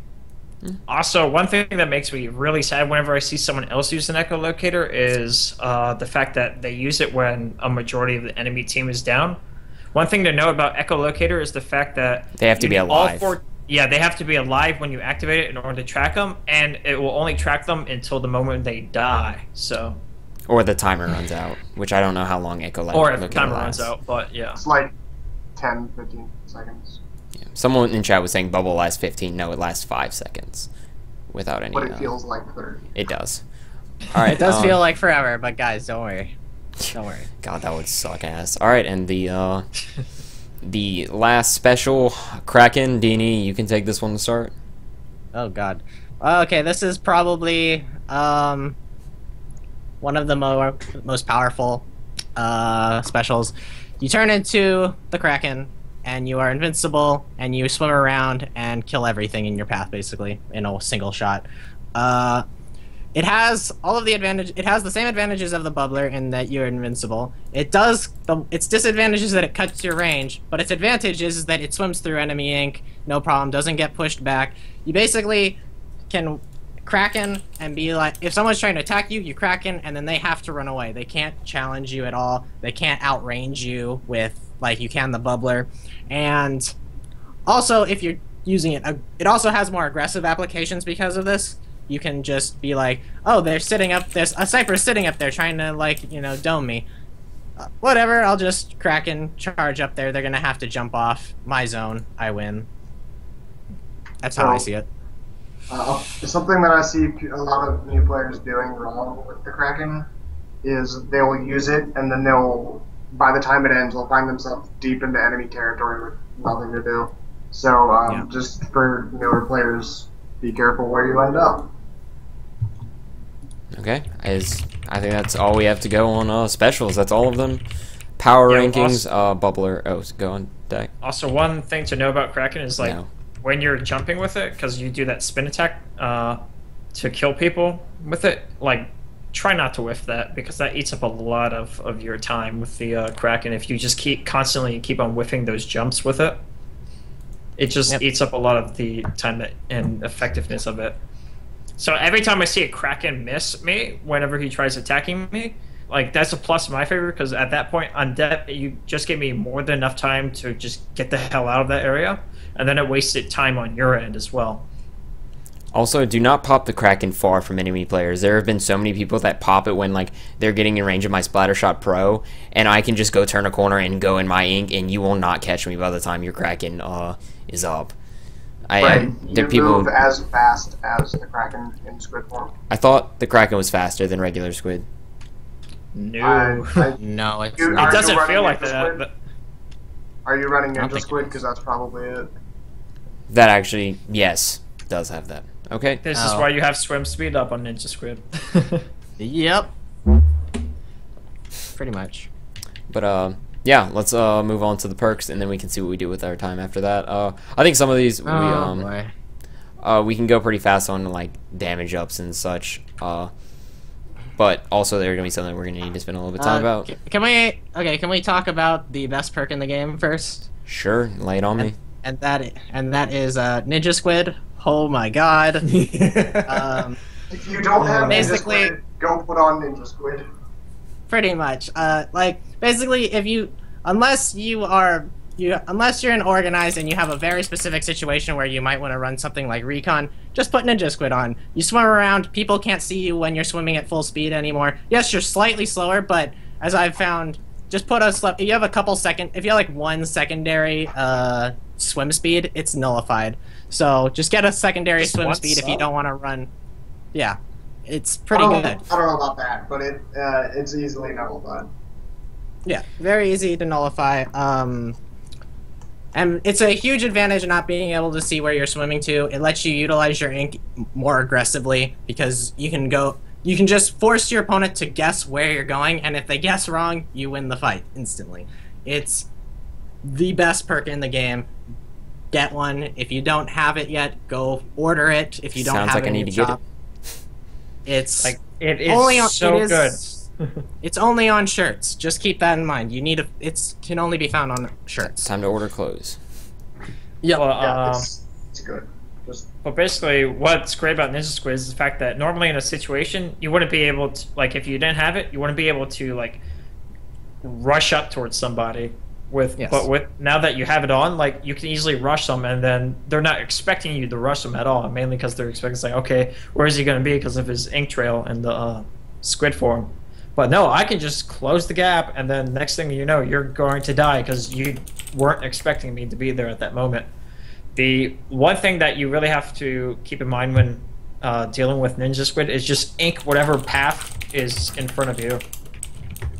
Or just ink any path around you, that way they can't like sneak up on you with it and close the gap. Like, as in, just basically force them out of a squid form to counter it. Otherwise, they're gonna outplay you almost every single time.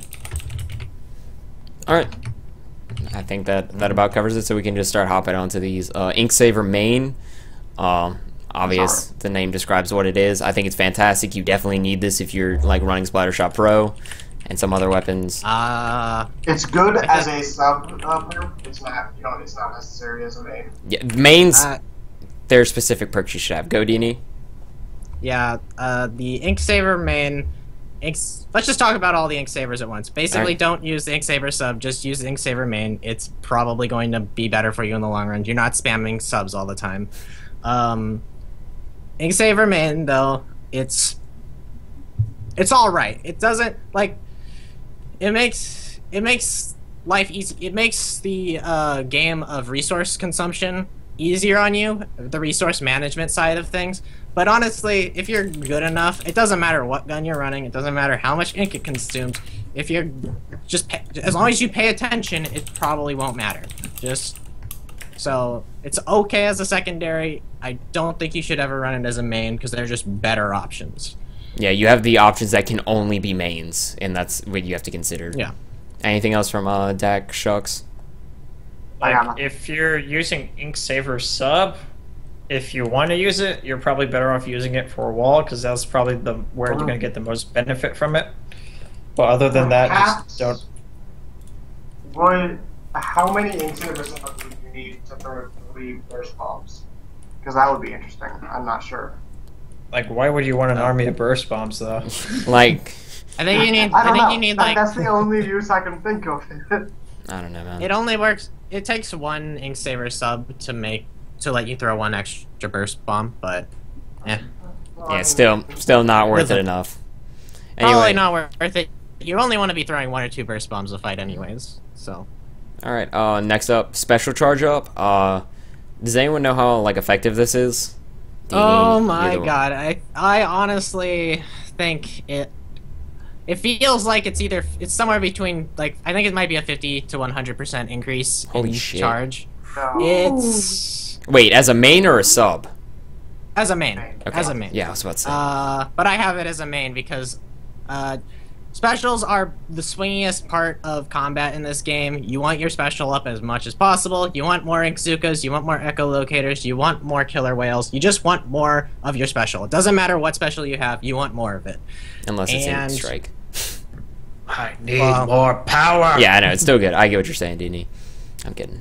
Regardless, it's a full reload at the very worst if you're having strike. Yeah. But yeah, basically, it's really powerful. Just get it. I recommend getting it I recommend it as a hat item, mainly because, as we'll talk about later, probably the second best perk in the game is a shoe only. So. Alright, well, Is a shoe only? The second best perk is a shoe only perk. what perk is that? Ink resistance. Oh, okay, I see that. Now We'll let's get to just that talk about soon. that now. Bomb range up is our next one. It like I thought this had a okay. lot of potential. Yeah, and that's the conclusion I've come to. It's okay. Like Okay, honestly, if- I don't It's think it's outclassed by great. anything else. No, I don't think it's I great because think- you can simply just jump and throw something if you want extra range on it. I think it might become more useful. Like the problem is it'll mainly, if you're gonna use it, it's probably only gonna see use with splat bombs and maybe like sprinklers and stuff like that. Yep. Things that have lots of interesting physics applications. But until that point, even then we'll have to there's gonna have to be some testing on the physics of splat bombs and stuff. But until that point, you're probably better off running something else because, for the most part, you're gonna have enough range by just running when you throw. Let me That's all. Somebody in the chat said that special charge up is pretty useless. A special that charges at 180 points charges in like 160 with the perk active as a main. DNE, what do you think about that? his information's gotta be wrong. Yeah, Might be placebo. I would have to check, but I think it's one of the better things to have as a I've been looking through all of the main perks that I could possibly have. I found two that I think everybody should run, and then the hat object is basically your head perk. I'm not sure yet. I'm kind of torn between charge up and opening gambit for spranked at least, but we'll see. I'll probably have to do more testing.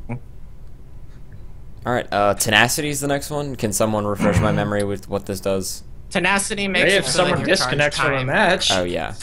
No, it's not when someone disconnects. When someone on your team is dead, if more people are alive on the enemy team than on your team, your special gauge charges on its own.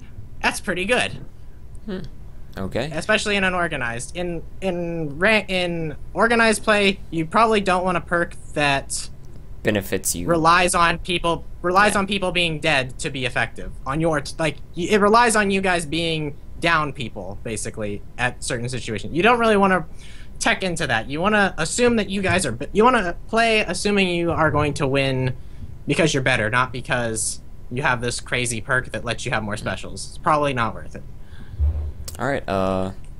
Yeah, I think that says it all for it. Well, very well put. It does work if your teammate disconnects, by the way, because they're counted as dead when they're disconnected. So it's always charging. So keep that in mind.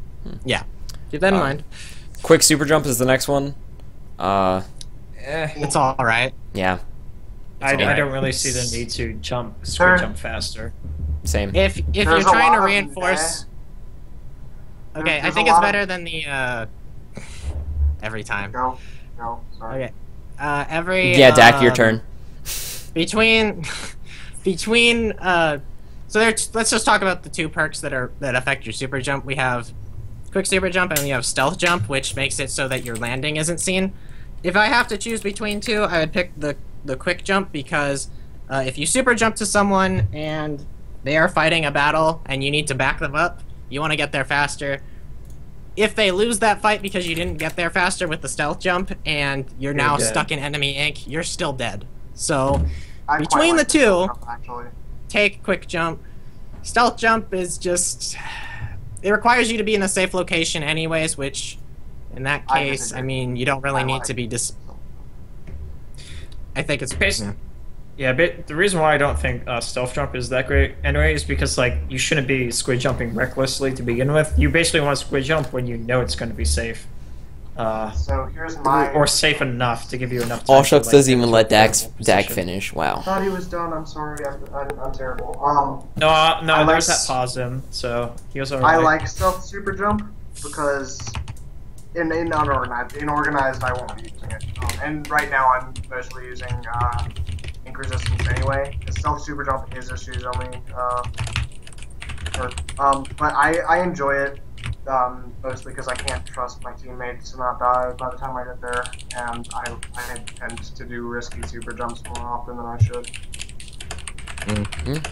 Alright, we can move on. Special duration up. Do you know time increases on I believe special? it's like you get an extra second on bubbler, I believe.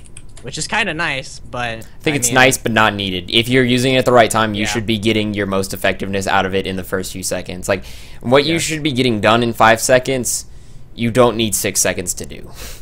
And you shouldn't... I don't think you're going to put yourself in situations where you're going to be using the bubble, like, fully to the extent for, like, 6 seconds, because then you're really putting yourself in a bad situation if you don't get it done. Because if you waste a second, like it's obvious, like DAK was talking about, if you waste the jump with the Kraken and you use up your precious time, like you're fucked. Like the bubble, if you need that extra second to do what you're doing and you mess up, you're done. I could see this perk being really useful for echolocated though, because that means more time that they're. It's probably a set they stay multiplier, visible.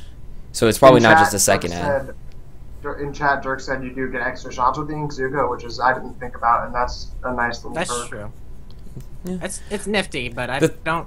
Like, you have enough shots that you should be able to kill most people who walk into your range before it ends anyways. That's what I was gonna say. I agree completely with DNE. You should have killed everyone you wanted to kill by the time your Inkzuka's up. I don't. Like, yes, it's nice to have extra shots, but Yeah. in the grand scheme of things, I'd rather just charge it up more. Like, between special charge up and special duration, I'd just rather have more specials overall than have one extra shot when I actually pop a special. Yep. All right. Next up, ink recovery. Do we have numbers? Like, I know DNE, you're kind of the numbers guy here on testing stuff. I know you worked with that. Let me see. I don't remember if they tested it yet. I've had it. Like, it helps, but it's also like check in my, docs. you usually have time to get the ink you need. Like, there are very few situations that I've been pressed, and it's like, man, I wish I got more ink when I was down. Like, yes, it's always better to get more when you're down and feel faster to get back to action, but I use it a lot of times to just back up a little bit and then go back when action's ready for me, regardless of how much I filled up. It's good as a sub perk though. I agree. I think it's like I have 2 of these. I think as subs on my clothes, and it's good. People. Not bad. Okay, Good. so basically they're saying that one ink recovery makes you recover ink 12.7% faster, and 2 ink recoveries makes you recover 19% faster. These are mains, by the way. Yep. It's to put that into perspective. That's literally a difference of like 0.35 seconds. It's not that great. Yeah. Just leave it at that. Yeah, I'm fine with that. Yeah, cool. Next I have quick respawn, decrease respawn time after being splatted, obviously. I haven't really noticed a difference having it, in all honesty. It basically, I've noticed if you have one main perk for this, it takes your respawn timer from 5 seconds to 3 seconds. But 2 seconds is a big deal, but you shouldn't be perking.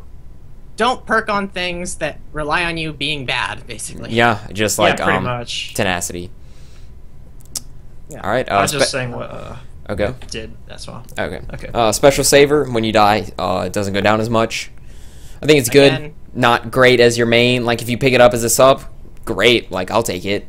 I do not want it as my main. I think there are better spots to fill. It's not optimal. Yep. It's not optimal. Again, don't perk The on same things problem. that require you to die. Yeah. All Don't right. perk on things that make you want to be bad, basically. This is one I haven't seen yet. Haunt. Reveal the position of any player who splats you to your team for a short while. Super annoying. It's probably good if once people get used to. Is Haunt Communicating? specific to anything? It's specific to shirts, it's- so nobody's ever gonna win it. Yeah. I Again, believe Ninja- it's shirts. Ninja Ninja Squid's Squid better. beats It would be good if Ninja Squid didn't exist, but it does. So It's the fact of Yeah. sets that have custom sets that have bubbler. You don't run the other set. You run the one with bubbler regardless. yeah. All right. Comeback. Boost some of your abilities for a short time after respawning. How good is comeback? Exact I same don't- we problem don't as have- the other ones. It's the same problem as the other ones. We don't have any hard stats on it, but it's, again, you don't want to be dying for any reason. It's just, you still have to get back into the action even if your stats are boosted. That's a problem. All right. Next up, run speed up. I see this as almost completely useless. Like I'm not really running around often. Like yeah, you have to be on your feet to be shooting, but like travel, you're squid jumping or you're swimming. This really only like applies to Rollers? shooter weapons such as the Oh. just shooter weapons in general. This will affect a lot, but even then, it's not a great perk. I'll see like it'll probably help out aerosprays a little bit. Yeah, you And spend a lot of maybe time on your feet. juniors because they just like firing all the time. But it's just not a great perk. Like, cause Most of the time you're just, gonna be swimming. Yeah, It's only exactly. You're gonna be like shooters. you're gonna be It swimming doesn't to. affect rollers. Like Sorry, if you're not it doesn't shooting, you're affect rollers at swimming. all. Yeah. And then also, if you have Uh, Ninja Squid, why are you running? Also because, also because of how walk speed. Basically, when you fire, your walk speed is cut by like a percentage. It's less worth because it's already like not only is you have an increase, but the increase is also getting decreased by that percentage decrease. So Okay. Next up. just Oh, go. Oh, and It's just then weak. as Aweshucks said, is the fact that since run speed does not affect your roller run speed at all, that's also another Oh. huge factor on why it's not great. And it's not really If- necessary on a charger. Yeah. Yeah. All right. Swim speed up. Increase speed while There. swimming. oh There. my. Only Yeah, use it we as got a winner. secondary. Only use it as a secondary, but Ninja but Squid. basically at this point, I'm honest. Yeah, honestly, I think you want 9 secondary swim speed ups. That's just So- how good it is. Currently, I have 6 secondary swim speed ups. Oh my god. You are lucky, dude. I want to see that speed Yeah. compared to normal. That sounds I also awesome. have Ninja Squid though, so I mean obviously not us exactly, but It's not gonna be as fast, but you're still faster in still general, fast because you have now. 9, or it's great. you have like 6. 6. I have 2 on each. You're going to notice swim speed. Swim speed is fairly minor. It's best when you're actually trying to traverse long distances. That's when you'll see the most advantage out of it. But it's still really good. It's probably your the most optimal secondary to have. It's just because the secondary, I think it scales the best out of all of them. It seems to only be a lot of them don't scale very well going from mains to secondaries, but swim speed seems to just scale extremely well. So All right. All right. Next up, stealth jump. Good. we already talked about this. Not It's- necessary. Um, I don't. It's I don't know. We've talked it's a about shoe it. item. It's a shoe item. It's not good enough because there's a better shoe item. Recon. I I- love this. Oh, sorry, Shucks. You want to go back? Recon no, I said already everyone.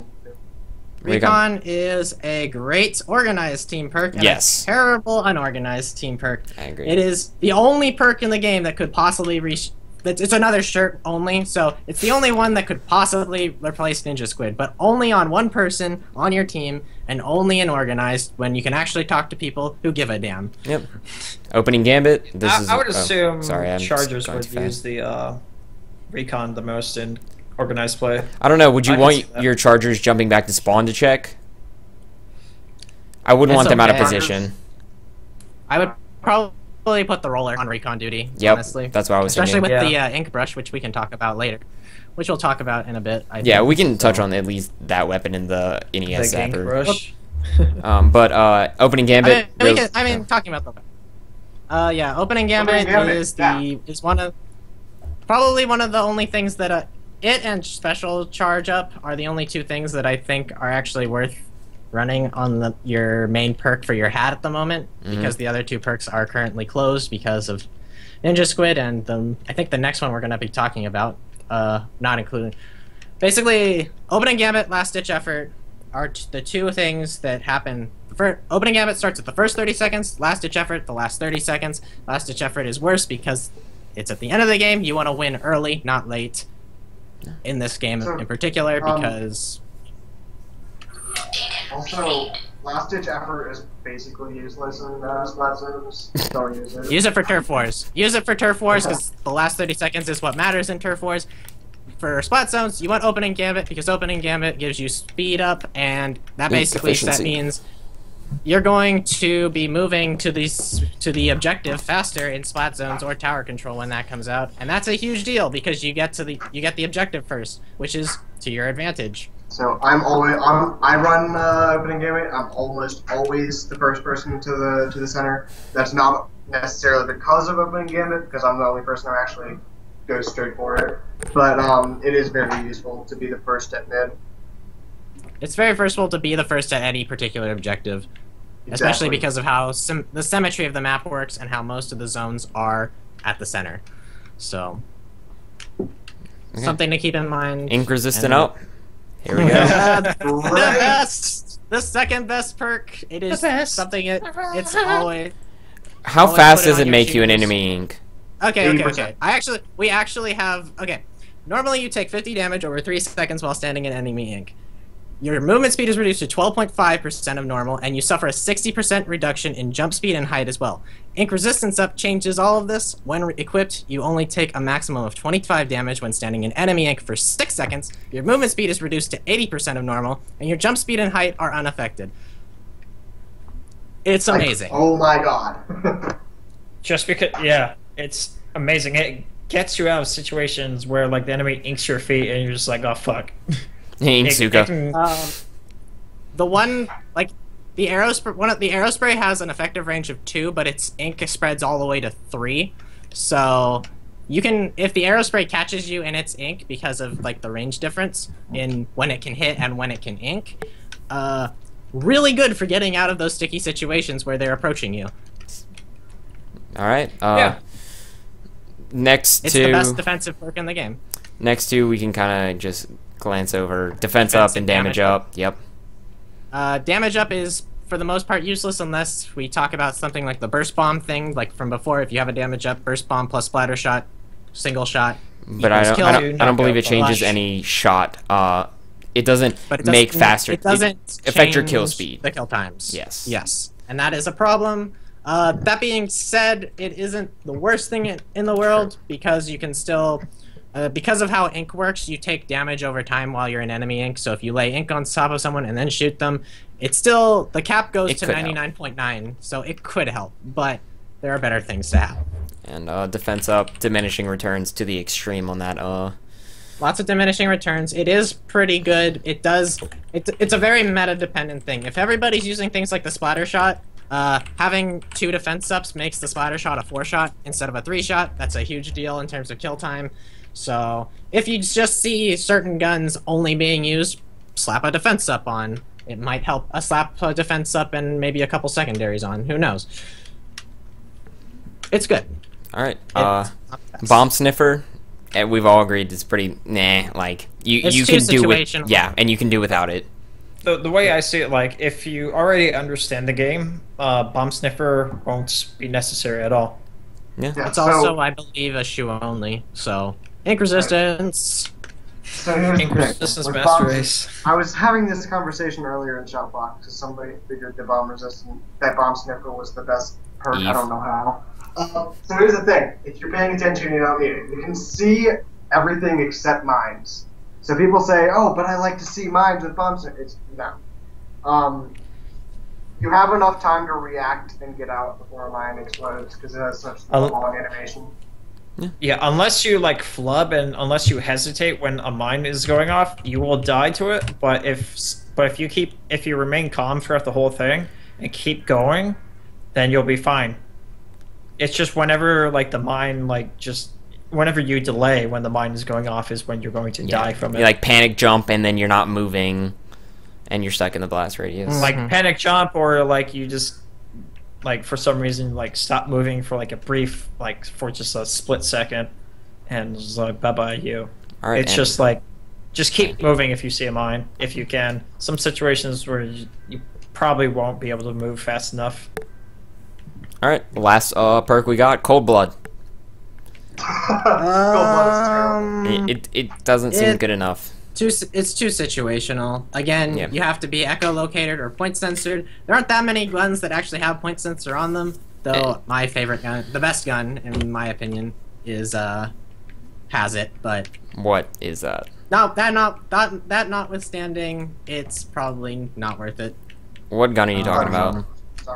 Splattershot Pro, Ah, the Forged Splattershot Pro has it. Also, the dual squelcher has echolocator, which Yes. is pretty good. dual squelcher's fantastic. There's a lot of yeah. Basically, it requires your opponent to be The blaster. yeah. It requires your opponent to either have echolocator, which isn't necessary, to have echolocator up, which if you're killing people consistently, they're not going to have echolocator up that much, and point beacons are, yeah, point sensors. It's all right, but you don't want to be defending that situationally. Like they're not always going to happen. If you're being attacked when you have the echolocator on you, you're gonna die no matter how long it takes. Like if they're attacking you and put out the echolocator, you're dead unless you run away. The way I see it is in public play, like don't run cold-blooded, mainly because the weapon types I see point beacon on are not very popular. I also believe that haunt is a shirt only thing. So again, then this runs Ninja Squid. All right. Ninja Squid. So we have 10 minutes left. We could go over we can go over.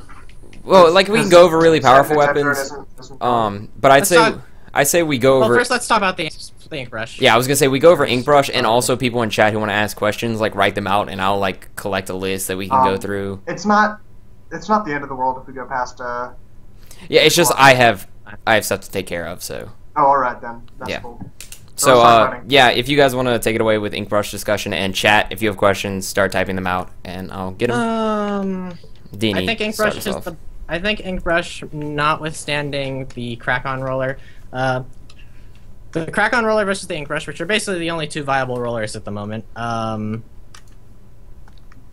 crack-on roller has a better special, but the ink brush is a better roller in and of itself. It lets you be places faster. This is specifically for it just lets you be places faster. It lets you evade enemies more easily than the other rollers, and it also lets you do crazy ganks because you just go so fast. Both of them have terrible killing power, so if you want to ask which is the better roller, I would say the ink brush. But if you had to ask, if you're trying to look for, the Kraken is the best special though, and only the Splat roller has the Kraken, so it's kind of a toss-up. Now, something else has the Kraken. What's the special on ink brush? Is it ink strike? Yeah. Yes. What's sub? Sprinkler? Sprinkler, which isn't that bad actually. It's got a lot of back rage power, but back rage isn't going to be that good in competitive probably. So it's more about in turf wars. It's really good at back raging unorganized teams, and in flat zones, it's just really good to be. It lets you ink all the important zones as fast as possible because you just get there as fast as possible. It's kind of nice. It's kind of like having. It's kind of like. It's the only thing that you wouldn't want to run opening gambit on ever because you just zoom to the center anyways. You're faster than. You will always hit the center of the map first with the ink brush, and that's kind of important in splat zones. So if I had to pick a roller for competitive, it would probably be the ink brush. You play the ink brush even without Kraken? See, Kraken. See, I think the thing about Kraken in competitive is that I think people are gonna get really good at trying to snipe the Kraken roller, so that they can never Kraken. Okay, yeah, here's the thing. Oh, he's using a roller. He's probably Kraken roller. Oh, yeah, it's mostly just because I haven't had time to practice against it, but it's really hard to snipe the ink brush. They move crazy fast. You need to like lead your shot, like almost mandatory, I believe. Yeah, it's just, it won't be hard in a couple weeks time, but like just my first impressions playing the Charger against it was like, oh my god, it's impossible to hit. Oh man, but yeah, it's a good weapon. It still has the same problem as all the rollers though, where its kill power is completely negligible. So if you want to play aggressively, don't use the ink brush.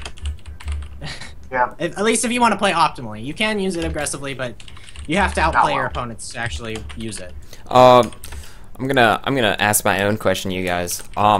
What is a weapon that you want to see released? Like whether it be a different kind of roller, different charger, and not something insane where you just like break the game because it's so good, but something interesting that could be sort of balanced. I'd like to see a weapon based on the Super Scope. Yes, Super Scope. I mean, you already have the Zapper. You have to have the Super Scope. And I don't know if it's asking a bit too much, but the Power Glove. Power Glove? That'd be You a just pretty punch cool the, roller. Yeah. you just punch the crap out of everything. No, it's just like No, you punch. can do the like worst you can do like weapon in the world, but it'd be amazing. no, you can do that like anime thing where you like drag your fist against the ground to cover it with ink. Like yes. Do it. Oh, the like ground pound. And like Yeah. sparks. Yeah. That'd be pretty cool, don't you One think? weapon would be interesting. People have suggested a weapon based off of Mario Sunshine. Interesting. I'd like Not that. sure. I don't know. I'd rather Uh, keep as much Mario away from this game as possible, but it'd be interesting. Yeah, I don't want any Nintendo IPs leaking into Splatoon. Not yet. I'm fine with Flood showing up just as Yeah, like a fun that's- little thing. it's As the long only as thing. it isn't actually like a character. Like we have little like blooper references, and that's cool. And Flood would be. It'd be alright. kind of interesting if Flood had like DLC okay next stats, world. and then what it did was it also improved your jump height or something like that because that's what Flood did. I think it would be interesting as it has crazy stats, but it doesn't spread ink. It only gets rid of enemy ink.